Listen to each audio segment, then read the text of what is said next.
عزیزی طلبہ و طالبات، السلام علیکم ورحمۃ اللہ وبرکاتہ۔ گیارہویں جماعت کے طلاب، آج ہمارا موضوع حضرت شیخ العالم نور الدین رشی رحمۃ اللہ علیہ کے سلوک پر ہے، جو مرحوم نشاط انصاری نے کشمیری کا ترجمہ اردو میں کر کے لکھا ہے۔ حضرت شیخ نور الدین رشی رحمۃ اللہ علیہ کھیموا کے ایک گاؤں میں پیدا ہوئے 1375 عیسوی میں۔ ان کے والد کا نام شیخ سالار الدین تھا اور والدہ کا نام سدرہ تھا۔ شیخ نور الدین کی وفات 1438 عیسوی میں ہوئی۔ شیخ نور الدین رشی کو بہت سارے القاب و آداب سے پکارا جاتا ہے۔ علمدار کشمیر، شیخ العالم، نند رشی۔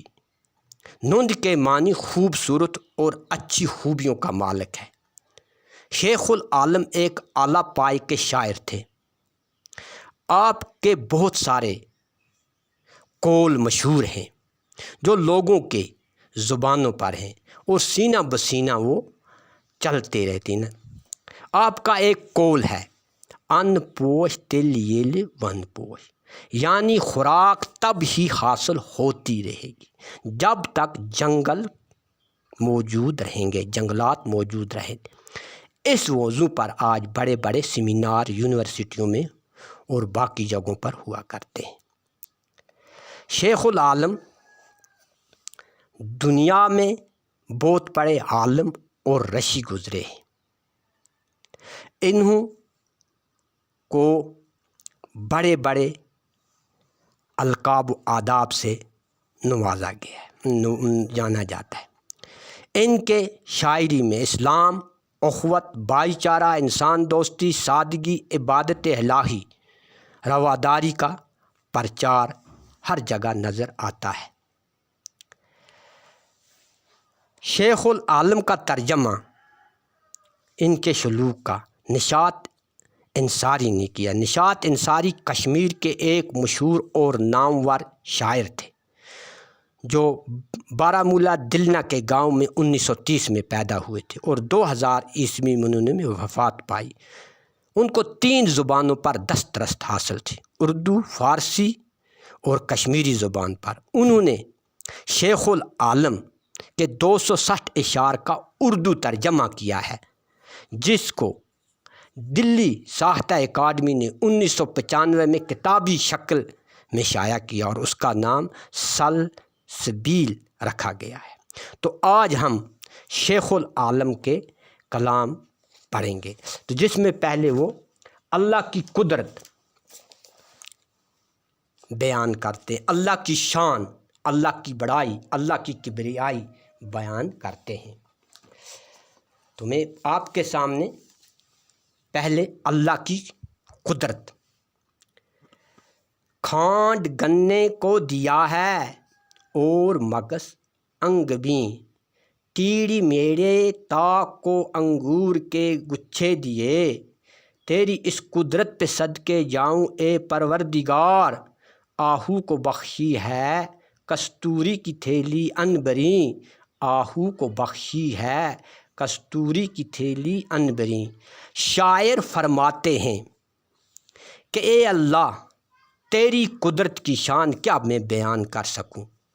آپ نے گنے کے پودے کو کھانڈ کی حیثیت دی، مٹھاس کی حیثیت دی۔ پودے سے آپ نے کھانڈ عطا کی، مٹھاس عطا کی، اور شہد کی مکھی کو، معمولی سی مکھی ہے، دیکھتا ہے انسان تو حیران ہو جاتا ہے کہ اس کے اندر آپ نے شہد کی قوت عطا کی اور وہ شہد پیدا کرتی ہے جو کئی بیماریوں کی شفا ہے۔ تیرے میرے تاک کو انگور کے گچھے دیے، اے اللہ، آپ نے انگور، ٹیڑی میڑے، تاک، تاک بولتے ہیں بیل، یعنی انگور کے درخت کو آپ نے بیل، پہلے دیکھو کہ وہ رسیوں کی مانند جیسے ہوتے ہیں بیل، پھر ان پہ آپ نے انگور کے گچھے اگا دیے، ان ٹیڑے میڑے بیل پر کیا انگور کے گچھے دے دیے، اور دیکھو کہ انگور کتنا خوبصورت میوہ ہے، جو کتنا فائدہ مند اور فائدہ بخش میوہ ہے۔ تیری اس قدرت پہ صدقے جاؤں اے پروردگار، اے اللہ میں آپ کی اس قدرت پر قربان ہونا چاہتا ہوں، فدا ہونا چاہتا ہوں کہ آپ نے گنے کے پودے، شہد کی مکھی، انگور کے درخت، ان دو ہی چیزوں سے دکھائے کہ کیا کیا عطا کیا۔ آہو کو بخشی کستوری کی تھیلی عنبری، اے اللہ آپ نے ایک معمولی سا جانور ہے آہو، ہرن جس کو کہتے ہیں، آپ نے اس کو کستوری کی تھیلی عطا کی، جس کی خوشبو دور دور تک پھیلتی ہے، اس تھیلی کی خوشبو جس کے لیے انسان ترستا ہے، تڑپتا ہے، وہ کستوری، وہ مشک جو ہوتی ہے، بہت ساری چیزوں کی دوائی اس سے بنائی جاتی ہے۔ تو اب ہم پڑھیں گے دوسرا بند، دنیا کی بے ثباتی۔ شاعر فرماتے ہیں، ایک گھڑی آنے کی اور ایک گھڑی جانے کی ہے، اوڑیاں ہاک ہی اور بچھونا بھی ہاک ہے، کر لیا تعمیر تو نے یہاں بہت اونچا مکان، کل جو مر جائے گا پھر یہ چھوڑتا ہے کس لیے۔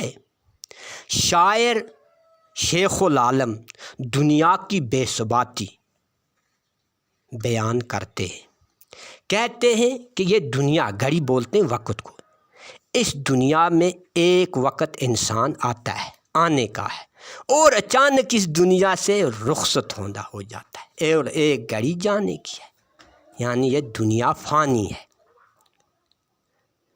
یہ کل من علیہا فان، ایک نہ ایک یہ دنیا فان ہی ہو جائے گی، آنے اور جائے، اوڑیاں ہاک ہی اور بچھونا بھی ہاک ہے۔ اے انسان تو کیوں نہیں درس لیتا کہ تیرا بچھونا ہاک ہے، تیرا اوڑھنا ہاک ہے، مٹی ہے، تو مٹی ہی میں مل جائے گا، اور یعنی قبر میں ہوگا، گور میں ہوگا، اور بچھونا بھی ہاک ہی ہوگا اور مٹی پہ ہی سونا ہے۔ کر لیا تعمیر تو نے یہاں بہت اونچا مقام، کل جو مر جائے گا پھر یہ چھوڑتا کس لیے۔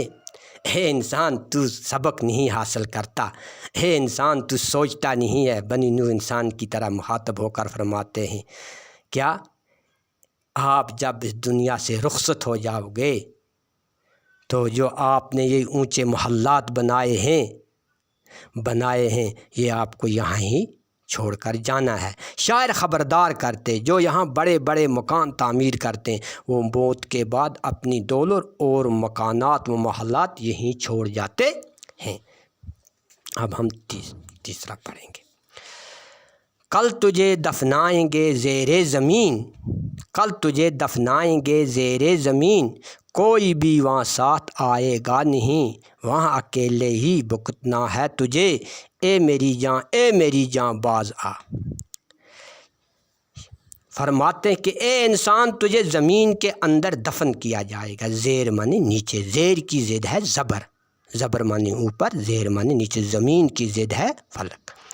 اے انسان تجھے زمین کے اندر تو فخر مت کر، تجھے زمین کے نیچے، مٹی کے نیچے دفن کیا جائے گا، کوئی بھی آپ کے ساتھ وہاں نہیں ہوگا۔ یہاں آپ کے دوست ہیں، رشتہ دار ہے، قبیلہ ہے، آپ باقی چیزوں پہ ناز نخرے، لیکن وہاں آپ کو اکیلا، وہاں اکیلے ہی بھگتنا ہے تجھے، اس قبر کے اندر، اس زیر زمین کے نیچے جو کچھ بھی ہوگا وہ آپ ہی کو بھگتنا ہوگا۔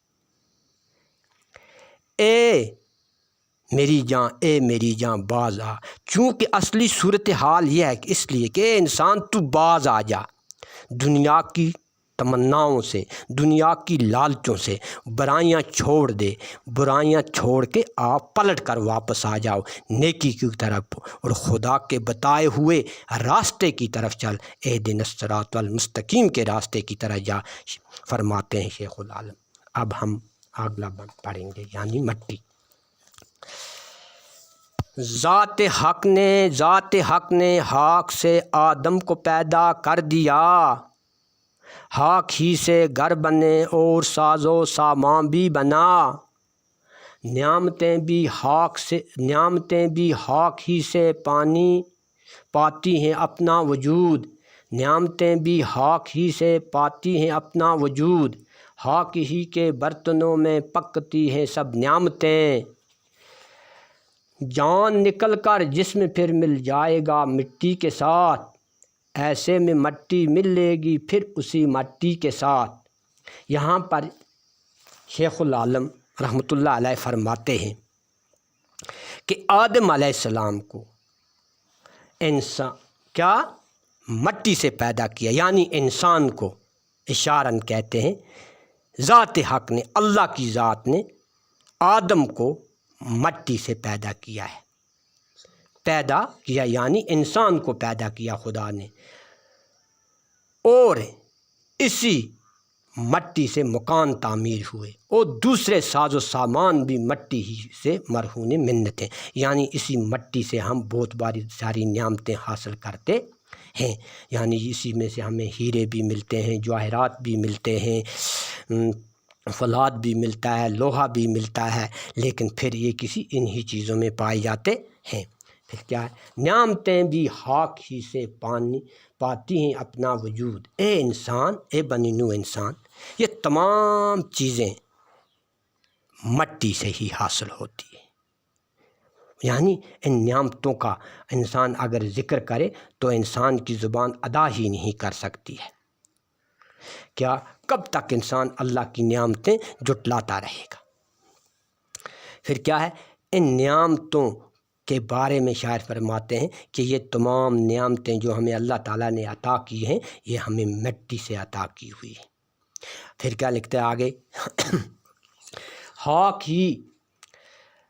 خاک ہی کے برتنوں میں پکتی ہیں سب نعمتیں، اے انسان، جو یہ آپ نعمتیں اللہ تعالیٰ نے آپ کو عطا کیے ہیں جو مٹی سے پیدا ہوئے، پھر آپ دیکھیے، آپ کھول کے دیکھیے کہ یہ نعمتیں بھی مٹی ہی کی برتنوں میں تیار کی جاتی ہیں۔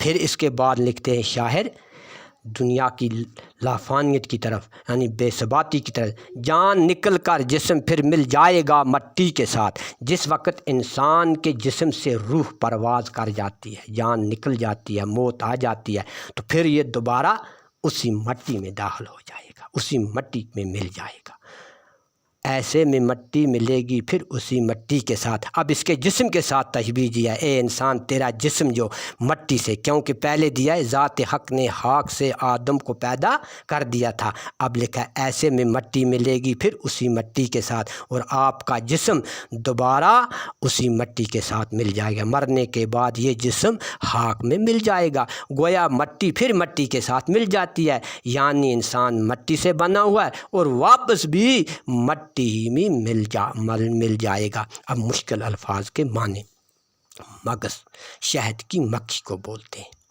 انگ بھی شہد کو بولتے ہیں، شہد بہت میٹھی چیز ہوتی ہے، تاک انگور کے بیل ہوتی ہے جو تیڑی میڑی اوپر وہ شاخیں لٹکتی ہوئی ہوتی ہے، اس کو بیل کہتے ہیں۔